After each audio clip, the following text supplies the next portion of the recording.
somewhere with big plants everywhere. Feed me now! Weird. Doctor! Doctor! Stop it! Doctor! If you can hear me, you better get here soon!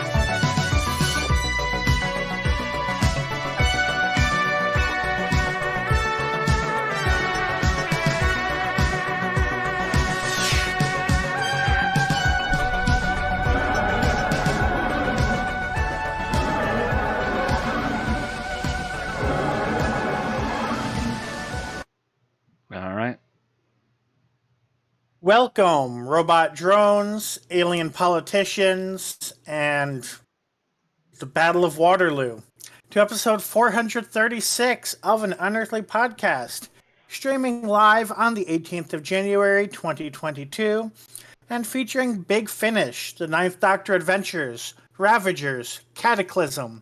That's a lot of colons. Written by Nicholas Briggs and starring Christopher Eccleston as the Doctor and Camilla Bipa as Nova. I am Bill Sylvia, the one in black, and whoever told Joss Whedon to go ahead and give that interview is apparently trying to take him down. With me are Alex Fireheart. It is way too hot today here in Australia. And Mad Matt Winchell. Oh, so many fires to mention I'm not even going to, but I will mention ABBA because Waterloo. Couldn't escape you if I wanted to. Ron San will not be with us today due to apparently sleep deprivation. Probably health related, but I'm not going to question any further. Mm-hmm. So how's everybody's week going? Well, compared to the last 2 weeks or so, relatively okay, not very eventful. I did a third shift for the first time in 12 years. What's third shift at your current job? Or what hours? At the store I was asked to go help with, it was from 10 o'clock until 6 in the morning. Oh.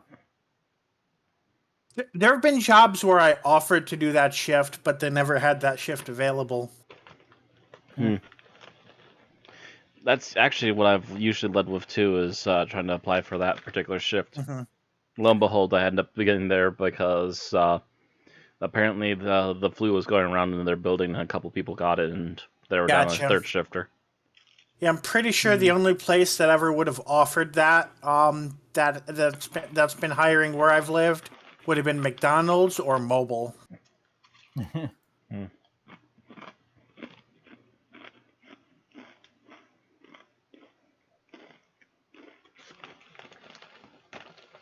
How was that? Since you said that's not your, since you said it's an atypical schedule for you, were you able to stay awake all right?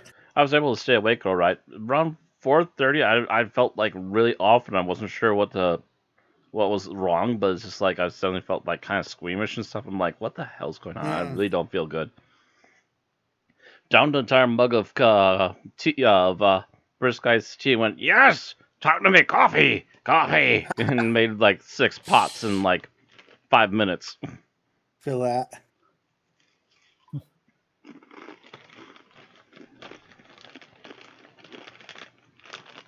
And also fishing potato skins. Sorry for the crunching, folks.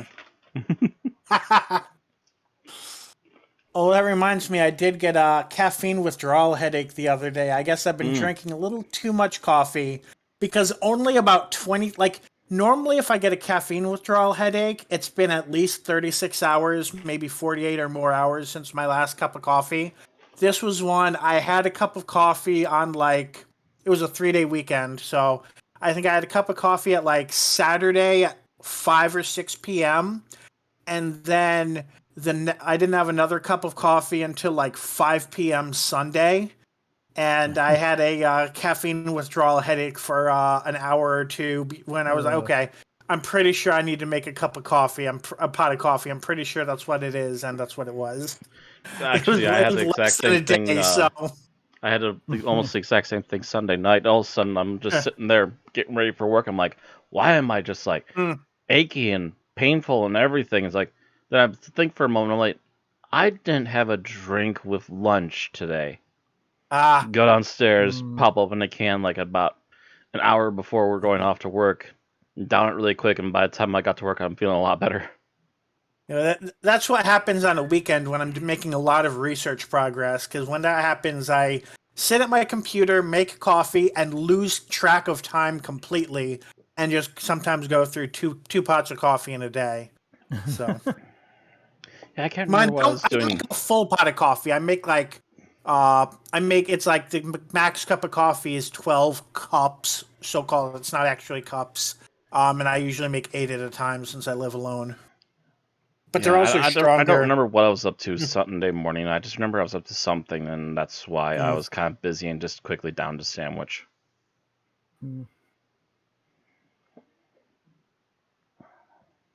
That, and I've been doing orchestra-based reimaginings of Doom music. I'm about to put up the second one as soon as we're done with this podcast.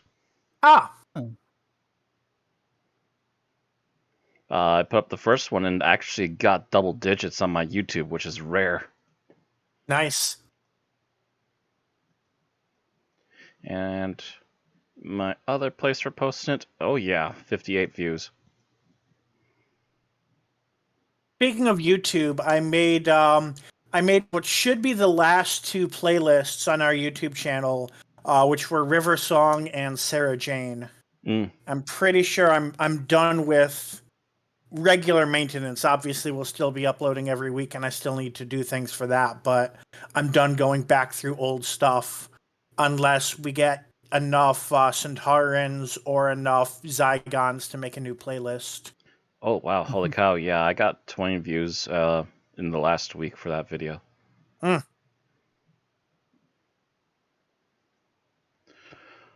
It's stuff like this that makes me sit here and go, is streaming video games really worth it? What's funny is I can't remember the last time I streamed something and then put it up on YouTube and got more than single digits. Gotcha. Yeah, it's weird because some people, it seems that's where all of their audience comes from, and they're like, triple digits nonstop just from streaming games. Yeah, I can't get anybody. I don't know what it is, but YouTube has basically buried all my playthroughs. But my music stuff, the Doom, my first Doom orchestration has almost hit 20. It's like 1 view away, and then the previous song I did, which is a cover of the theme song from Monkey Island 2, is almost hit 50. So it's like, the music stuff seems to be a lot more worth it.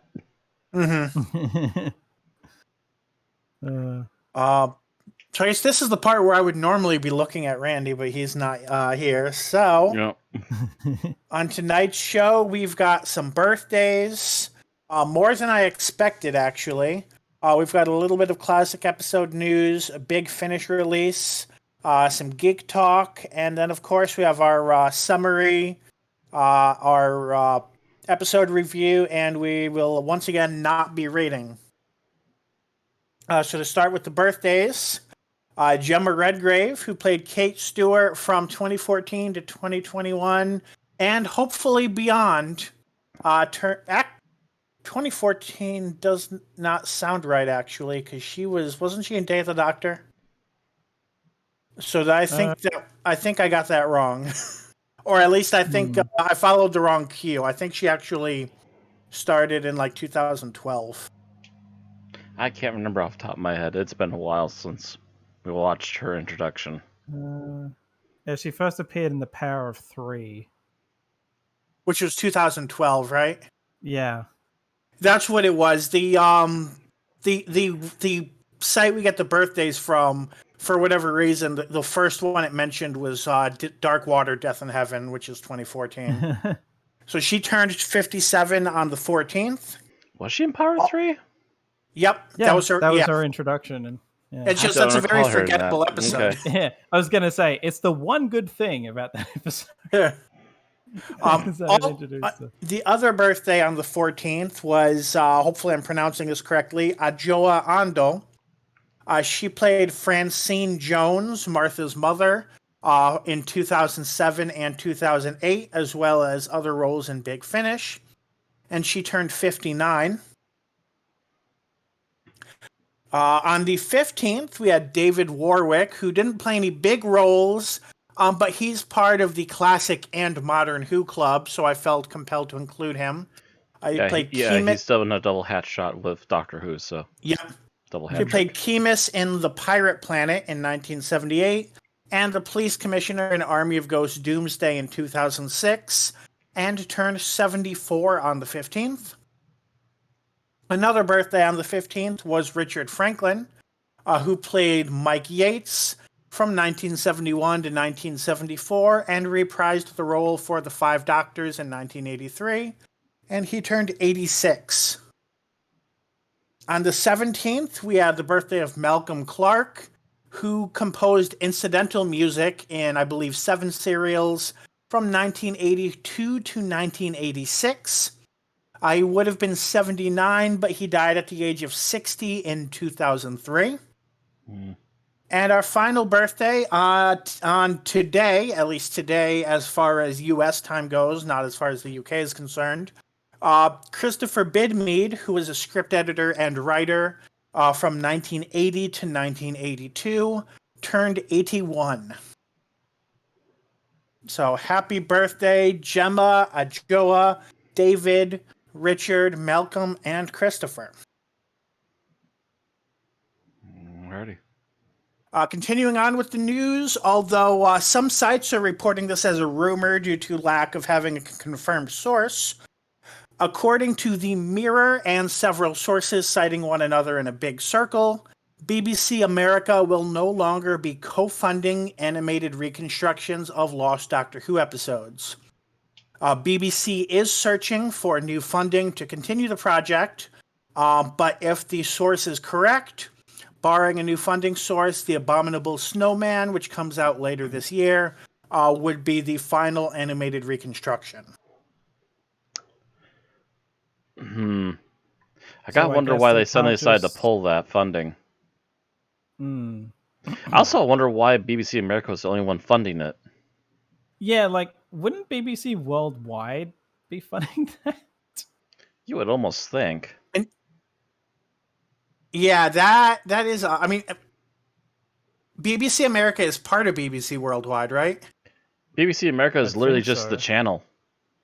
But I mean, doesn't BBC Worldwide own BBC America? BBC Worldwide controls Probably. everything outside of the Britain. Right. Yeah.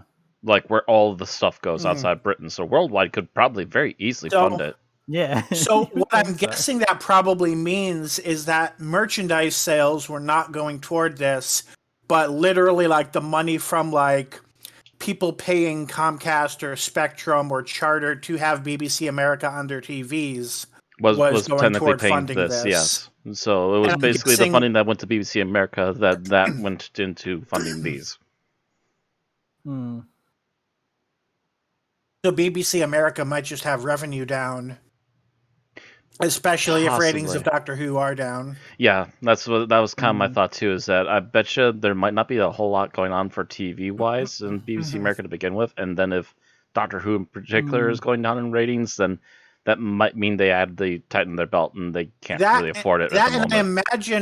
I imagine premium channels are really facing really high competition right now because because most households right now are like, okay, do I want to pay for HBO to watch Peacemaker? Do I want to pay for Disney Plus to watch MCU shows? Do I want to pay for Netflix to watch, I guess Euphoria is the big thing right now. Do I want to pay for Hulu? Do I want to pay for Crunchyroll? And then also, do I want to pay for BBC America? Do I want to pay for Stars or whatever else? So I imagine Do I even want to pay for cable? Well, that's assuming they already have cable, right? So in general, that's all the competition for they're probably facing more competition than they've ever faced in the past. Very likely. That said, I don't think I've ever seen them advertise an animated reconstruction on BBC America, so I have no idea if they even air those episodes here. Yeah, not a clue. Not that I've noticed, but maybe just when I'm not actually- looking. You never know. I do think I saw them advertise Power of the Daleks, now that I say that. I mean, that did get cinema select cinema Right, screenings. okay, as well, yeah, so, so that would be why. that's kind of a big attention getter. Yeah, true. It was a missing Dalek episode, so that in and of itself will have gotten a lot of attention. Right. And the second Doctor's first episode. Mm-hmm. And our other and final piece of news is that Big Finish has a new release. This is Out of Time 3 Wink, written by Lisa McMullen and starring Colin Baker as the Doctor and David Tennant as the Doctor, guest starring the Weeping Angels, who presumably do not speak. So I guess this is part of a series of crossovers of that sort. I have not been paying close attention to it, clearly. No, yeah, I just happened to look up the image, and it's an interesting image, but other than that, I've got nothing for you. It kind of gets my attention because it's actually Colin Baker and David Tennant. It's not like John Culshaw and Nicola Bryant or something. Yeah, So it's a classic Who and New Who crossover, which is not very often. Right. So yeah, I may check it out. It's at least got that uniqueness or curiosity factor. Mm-hmm. That is it for news. I got next for Geek Talk, and we've only got the One Piece. Well, 2 movies, but 1 piece. Yeah. I tried to watch the whole MCU Spider-Man trilogy. Apparently, even though Vudu was showing up on my Roku as being able to watch No Way Home, it's actually only a pre-order, so it's basically when it comes available for on-demand viewing that I can watch it. But that doesn't help me now, so... Yeah. So I only watched the 2 that are available because I'm not going to a theater when, Omicron cases are the highest that COVID has ever been in the U.S. right now. Yeah. So I watched Homecoming and Far From Home. And I did not dislike them. I'm gonna say that off, but I do feel they were a little overhyped. And that might be because I have trouble seeing this as Spider-Man. And that was a concern I had years ago. Because I mentioned that The Amazing Spider-Man was kind of a reconstruction of Peter Parker, but it was based on the comics. This is a reimagination of Peter Parker, not based on anything, but literally just based on the fact that he's a new hero in this timeline. Whereas, by comparison, in the actual Marvel universe, by the time the Civil War came out, he was one of the best known here. He was a major Avenger. He was one of the best known heroes in the world. Him revealing who he was like the biggest news in the United States in the comics.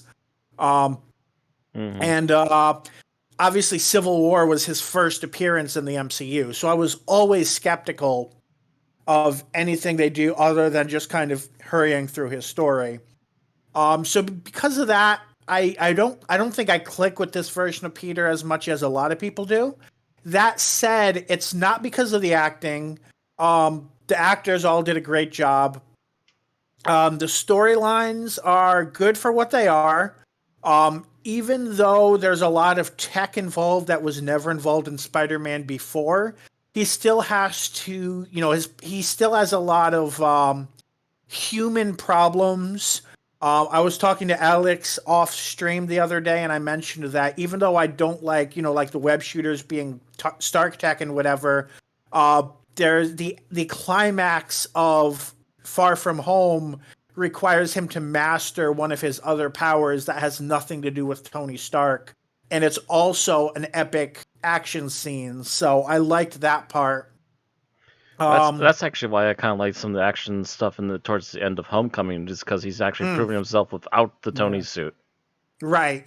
So it's maybe middle of the road for MCU and middle of the road for Spider-Man movies, which that's still a good place to be because that still means It it's still an means it's better enjoyable, than the fun last two.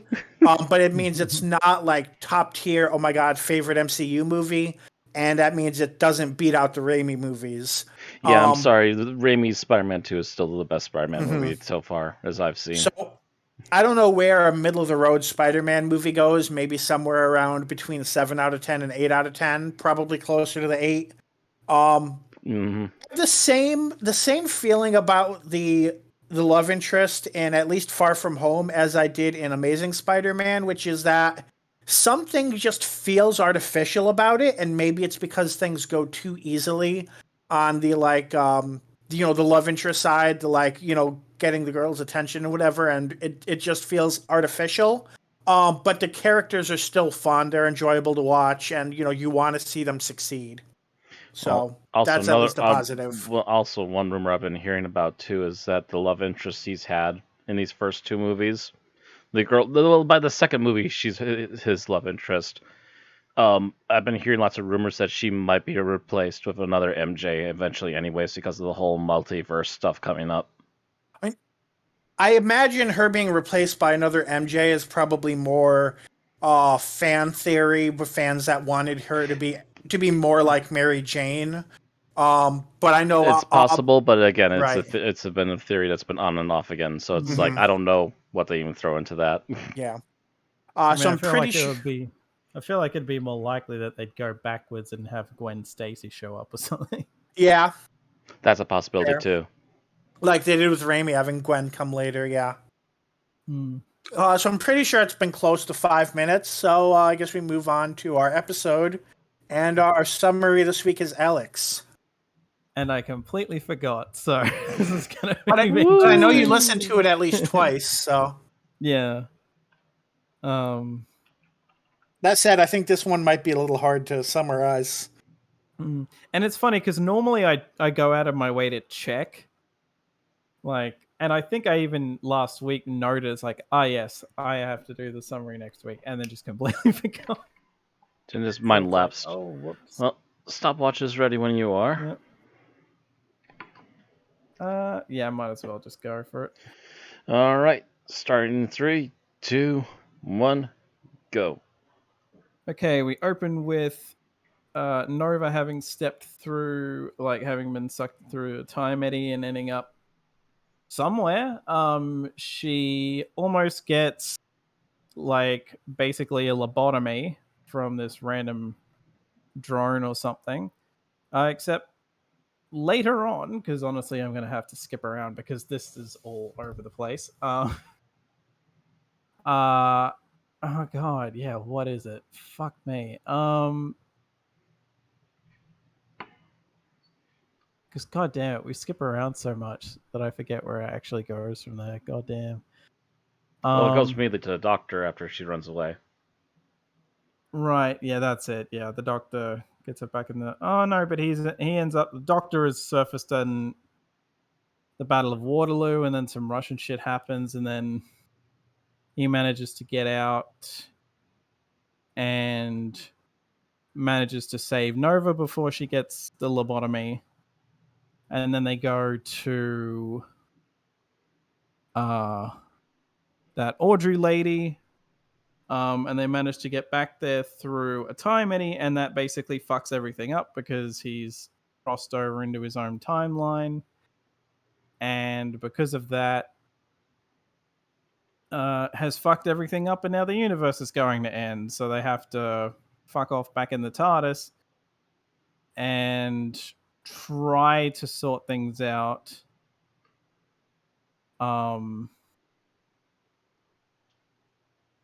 And they managed to find Audrey earlier in her timeline at the point where everything goes to hell, and don't really manage to convince her to stop or show her anything or whatever. So she ends up going through with what kind of fucked everything up in the first place. And the Doctor and Nova have buggered off to try and go to an even earlier point to try and intercept it before any of this happens. Because she's basically just made it worse by trying to attack these Ravager things with technology that she doesn't even understand. And I'm pretty sure that's where it ends, because I have no idea.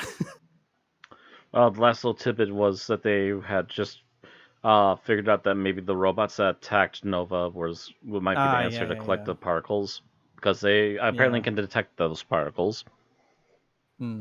And I believe they very heavily commented that this is the part where everything gets fucked up because it didn't work, but then the weird image of the Doctor that keeps appearing to younger version of what's her face keeps popping up, and he just popped up again. Audrey. Which I realize is kind of ironic because unintentionally, isn't Audrey the name of the plant that I put in the opening? Audrey too. Yeah. Yeah. That was actually not planned, but it's a fun coincidence there. Uh, What was the time?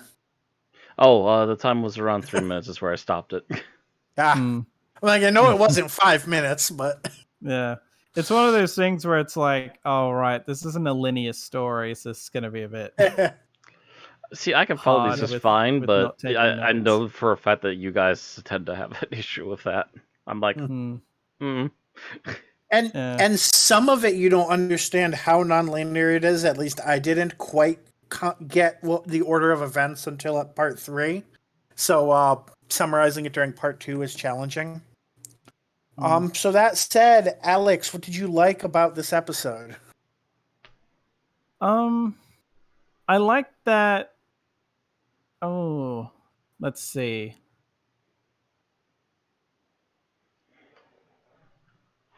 I guess I won't go into specific detail because that could potentially be more of a it could be potentially more of a scene that may or may not come up later.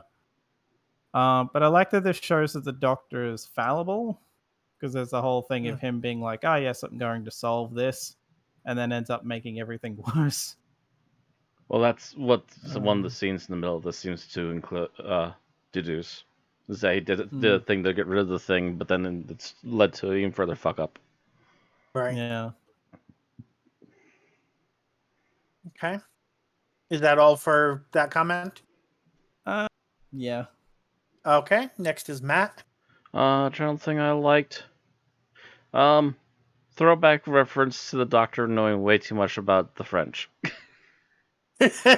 Ends up in the middle of Waterloo and just look at all this historical stuff that I know about the French is correct again, except for those tanks. Immediately run back to the TARDIS.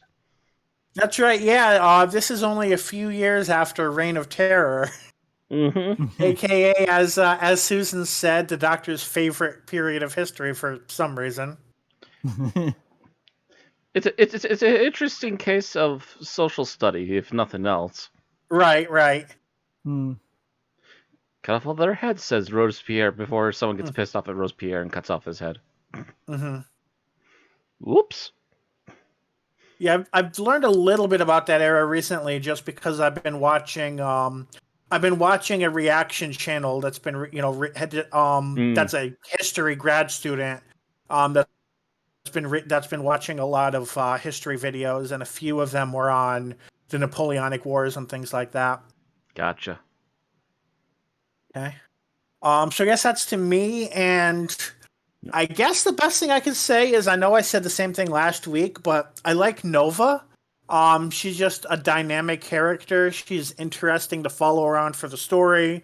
I'm glad she didn't just vanish after part 1, because that would have been anticlimactic. And yeah, she keeps things moving. She's entertaining to listen to. And I hope we see more of her. Yeah. Next is what Alex did not like. I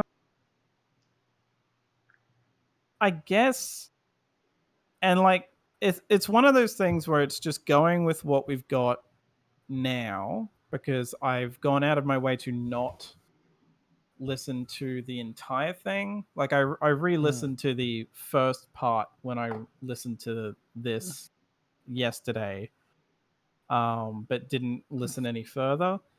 But the shifting to random time period sort of stuff so far is just kind of there. Like the stuff in the 50s with the Romans showing up, and even in this, it's just kind of there. It just for the moment. I'm not saying it is padding, So but it just feels put like the tanks padding. and the water and all of that, and the robot in the arena or whatever. Yeah, like even if it is gonna turn out to be serving the greater narrative, and to a point, I can see how it is, but it's just kind of like, well, this is just kind of here. Well, at least they kind of explain, or I don't know if how detailed they've explained so far, but they didn't mention like that's part of Audrey's whole thing of like keeping her virtual reality or whatever the hell she called it game running is by putting random anachronisms and I guess using that for inspiration or something like that. Augmented reality, that's what it was. Right. Yeah, and it's just like, okay, but this is just sort of happening. Like these are like, it would make more sense if this was something like the War Games, where that's kind of the whole point. But I don't know. Like at the moment so far, it's like this is a bit too disjointed with these random bits that have nothing to do with the main plot. Although speaking of which, that whole thing happening makes me wonder if that like that piece of Time Lord tech that they don't properly explain, it makes me wonder if that's part of the time scoop from the Five Doctors, because that's the only way that I see how they would be, she would be able to do shit like that. Could be. Except that the way they explain it is that's supposed to be old Time Lord tech that's been long since destroyed for quite a while. Well, I mean, no one should have found it. I mean, that's because of the Time War, so all Time Lord tech is old Time Lord tech that no one should have found. The way they were talking about it reminded me of like the way they would used to talk about vampires and stuff, like old, almost prehistory Time Lord tech. So you think it's like Hand of Omega shit? Yeah, that's kind of what I'm thinking. Okay. That was Alexis. Yep. Yep. So next is Matt. This is thing we least liked. Yep. Yeah. Speaking of that little piece of technology, how on earth is it making the Dr. Astro project? Do we get an explanation? Because I'm already getting the feeling we're not getting an explanation, and it seems a little hokey. It just seems like it seems like a hand-wavy excuse to give the Doctor more lines. But don't get me wrong, don't mind him getting more lines, but it doesn't seem to serve a purpose. I mean, I'm not going to spoil what it does well or what it doesn't do well. I'll say that you see a little bit more of that in the next part and can come to your own conclusions from there. Okay. Yeah, as of this point, at least, it seems hokey, and giving random astral projection visions is not helpful. It's definitely confusing and seems out of place. Yeah. Very go ahead. Yeah, it feels like one of those things of like, so I assume this gets resolved in the final part where we see the like, one of those things like blink and stuff where like it seems kind of random, but then by the end of it, it's like, oh, okay, so seen the setup for all of this kind of stuff. It gets explained later, maybe, right? Maybe not. Right? I'll explain later. So mine is somewhat related to Matt's, because I wrote the Doctor and Audrey Shadows bit. It doesn't seem to make sense in context. Having listened ahead, I now know what they were going for, and I have ideas how it could work. But it really doesn't come across well, and it's especially confusing if you haven't gone ahead. So all in all, I think that whole segment of, as you said, the Doctor astral projecting, it doesn't make sense in the context of this episode. And even if some of it makes more sense when you know more, I still think it's not executed well. Uh-oh. Like, I mean, like you said, in this episode especially, you're just...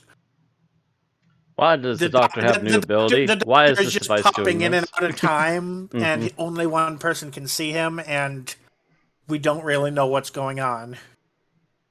I assume it has something to do with the device, but that's about it, and that's already hand wavy. And how does that relate to Audrey telling the Doctor that he's come in the wrong order?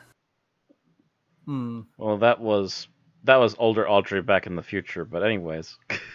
Right. So next is favorite scenes. I am going, just because it got a legitimate laugh out of me. I'm going to go with the bit of them in a jail cell and calling the guard in, and it turns out to the guard, and you think Nova thinks that the guard is hitting on her, and then it turns out he's hitting on the Doctor, and the Doctor is just going along with it. Right. Although I was sitting there the whole time, I was like, so she thinks that because that the Doctor, she thinks the guard thinks that the Doctor's notebook is asking him to go on a date with not the Doctor. Yeah. I think she's making some assumptions there. It depends on who touches it, I thought, but... Yeah, but the guard doesn't know that. Unless she's not understanding what the guard knows or doesn't know.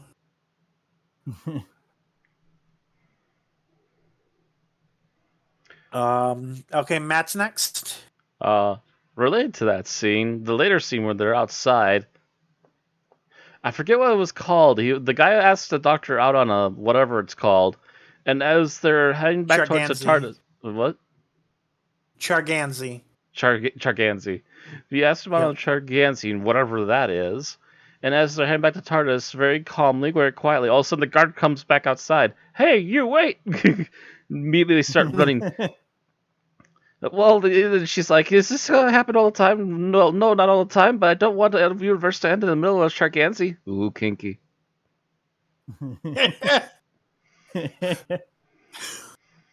Yeah, her delivery was certainly a choice during that line. Oh, yeah. It's like, oh, kinky. I mean, I guess that's because she was running. And yeah. I don't... Yeah, they had to be mimic running. This being Big Finish, she probably was jogging in place in the booth as well. But it's still, I don't know, a little odd. Not like complain about it odd, but odd. And my favorite scene. I'm thinking you guys took the good ones. I'm trying to think if there's anything left at the bottom of the barrel that I'm just kind of skimming through the description here. I guess it was kind of funny the scene at the beginning where they're talking about the DNA, and she's like, "Are you two flirting? We're not flirting. I'm going to use more DNA. Whose DNA? Yours. Oh, you're definitely flirting." That was a little funny exchange. It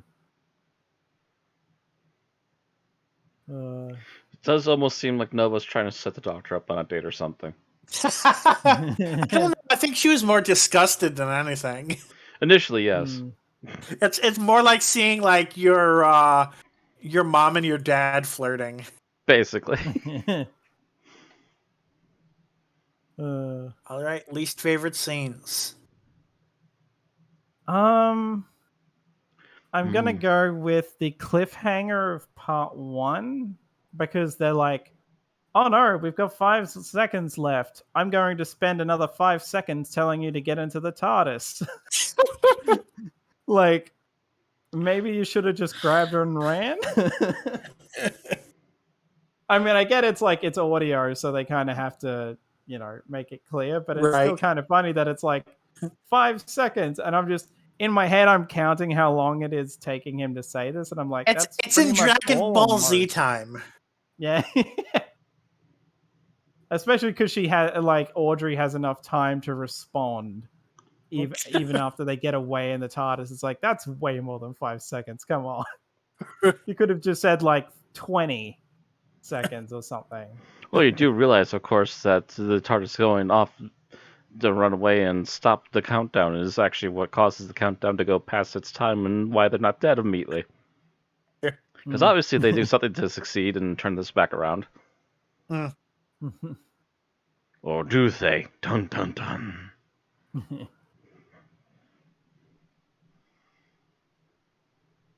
All right, Matt. Least favorite scene. I have to agree that while it's nice to know that there's still stuff going on with them, it's completely pointless at this point to keep bringing back the British soldiers, both the one that was stuck in the games and the group that's fighting the Romans. Because to be fair, if what the Doctor's plan is going to happen will happen, then they're supposed to undo all of it, so they'll all be back to where they're supposed to be without any of them getting killed. So it's just pointless filler to have these characters doing something while the main cast is actually what we should be really focusing on. Yeah, Okay. I feel like if this was like a TV-based two-parter, then that would probably be the primary issue. Is just trying to sort out getting the Romans back, but because this is like larger scale than that, they just That's kind so of much larger feel scale than just the incidental. Roman story, and why we keep coming back to the people And that that's. were involved in that I is feel like. kind of beyond me at this point. I feel like a lot of this was written in ways that would this would be cool if it was a TV episode, but for an audio, Yeah, it maybe. falls flat. And that's not an issue I normally have with Big Finish. Yeah, you're probably right. This is probably meant. This does kind of feel like it probably would have been more interesting written for television because you'd actually see what's going on because there's supposed to be action sequences too. Yeah. Mm-hmm. And as we have said before in the telesnaps, action sequences with only audio falls flat Unless they're really well done. unless they're extremely well done, and this is not particularly very well done or Like, very detailed at the moment. like you could do two fencers in a one-on-one and make it exciting with some banter, but With you some banter get and some tension music in the background as right. you hear the swords clinking, but that's how you do it really well in audio. But this is not what they're doing. Yeah. So I'm going to say my least favorite scene is the scene of Audrey and the president of Tarlisha.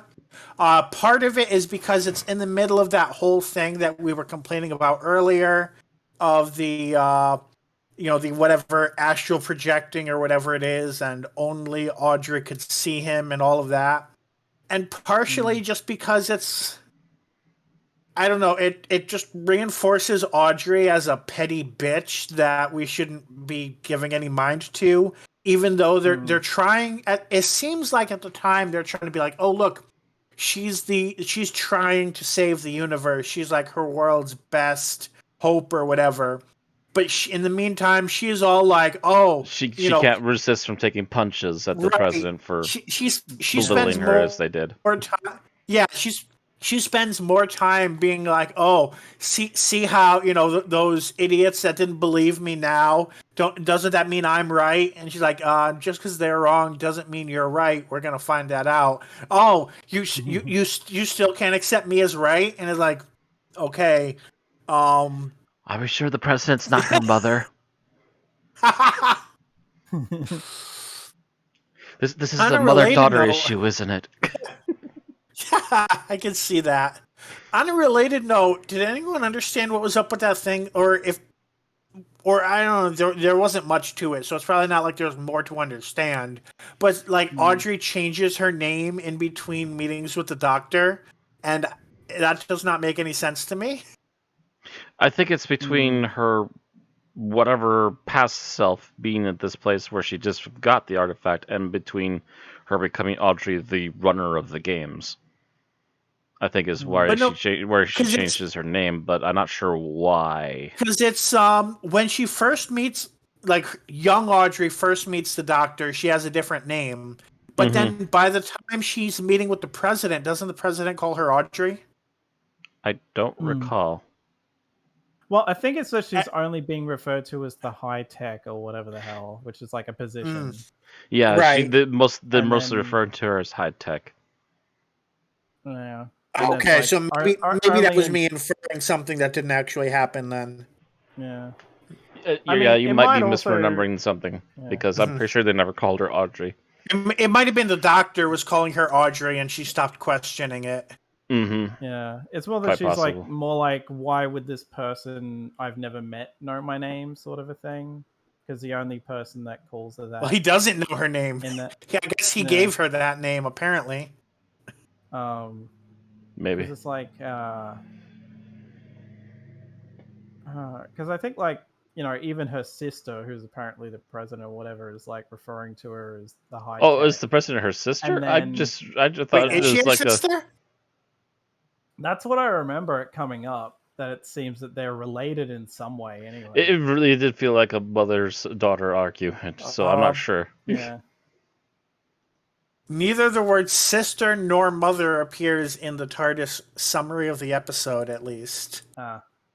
So yeah, I I'd mean, never heard anything in this maybe I'm episode at remembering least. wrong. So Maybe I'm remembering wrong, but I remember it seeming that way, where you've they at also least had a. listened ahead before, so that might be where you've heard it because it wasn't in this episode. I Oh no, guarantee it. I went out of my way to not listen ahead, but Didn't you hear this that one was before, or Bill. Bill. was that only Bill? Yeah, that was That Bill. just me. So I listened ahead because I was going to try to have all three title cards done by last week, and I only ended up getting two of them done before then. So I still need to do next week's title card. But Okay, but yeah, no, they never brought up them being related at all. Mm, My assumption is mhm, because of the way they're fighting, it's a cat fight between mother and daughter, mhm. almost by the sound of it. mm. That's Not right. being I also involved in listened them, ahead. I have heard them before. That's right. I also listened ahead because during the Tuesday before New Year's, I was bored because we didn't have the New Year's episode yet, and we didn't have a podcast, and I didn't have classes, so I was just like, well, by now normally we would be having a podcast talking about an episode, so I might as well listen to an episode. Dun dun dun. So I guess we go on to final thoughts, which we've kind of been discussing, but I guess more formally now. Mm. Yeah.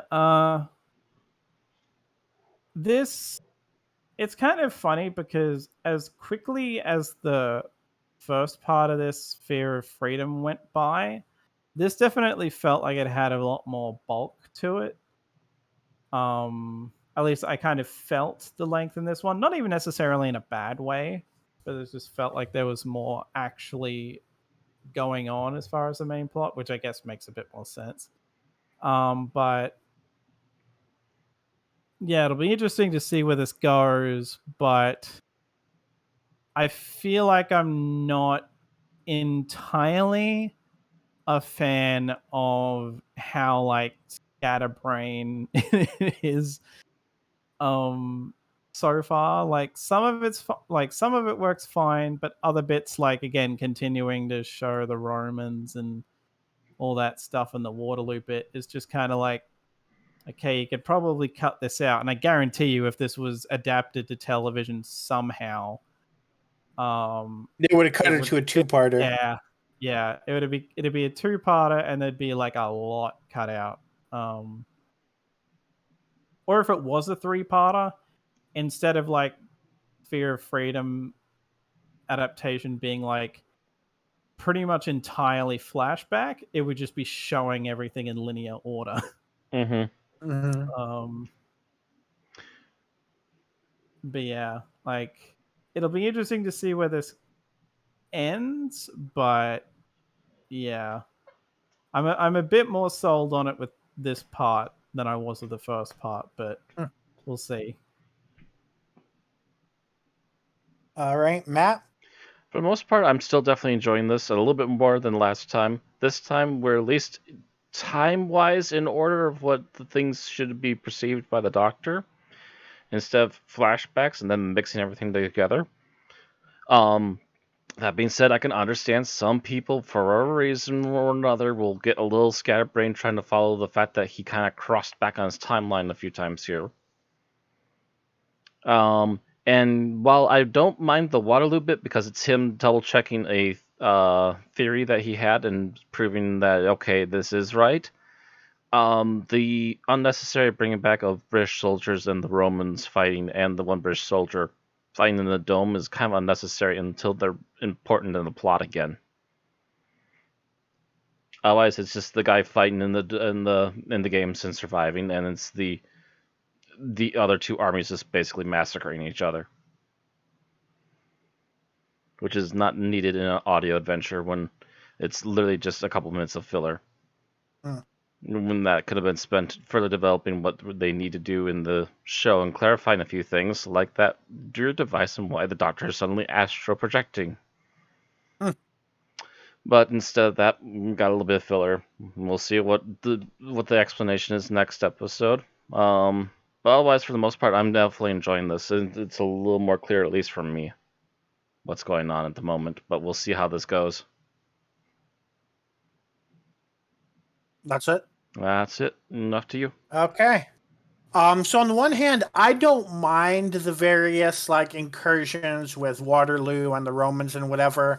I think it really helps to have these concrete things that are a little less abstract than, you know, the Doctor running off and astral projecting and everything.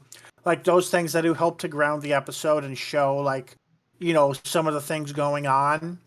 On the other hand, I do think this part is it's definitely scattered, and I definitely I actually am less a fan of this part than the first part. And maybe it's just that it has middle episode syndrome. It kind of it starts off in the middle of confusion and it stays in a state of confusion. And if anything gets more confused. But yeah, it definitely leaves me kind of feeling kind of iffy on the whole thing. And then it leads, depends on the resolution to come to a final conclusion. And we've now gotten through our episode review and still under an hour since the start of the stream. Yep. And we have no ratings to do because this is part 2 of a 3-parter. Yep. So next time we finish up the Ravagers trilogy of Ninth Doctor adventures with Food Fight, written by Nicholas Briggs and starring Christopher Eccleston as the Doctor and Camilla Bipa as Nova. All right. And I guess the usual talk card goes to me. So if you're interested in watching the shows, you can always catch us on YouTube at Unearthly Podcast. You can catch our live streams at Unearthly Podcast. You can find out more information on our Twitter at Unearthly Pod, our Facebook at Unearthly Podcast, and if you wish to help us out by donating, you can always check out our Patreon at Unearthly Podcast. I forgot I had not done that. I was thinking about it, and then it just kind of escaped my mind. Boom. Wearing two hats today, and I didn't switch between them well. I got it anyways. Good night, folks.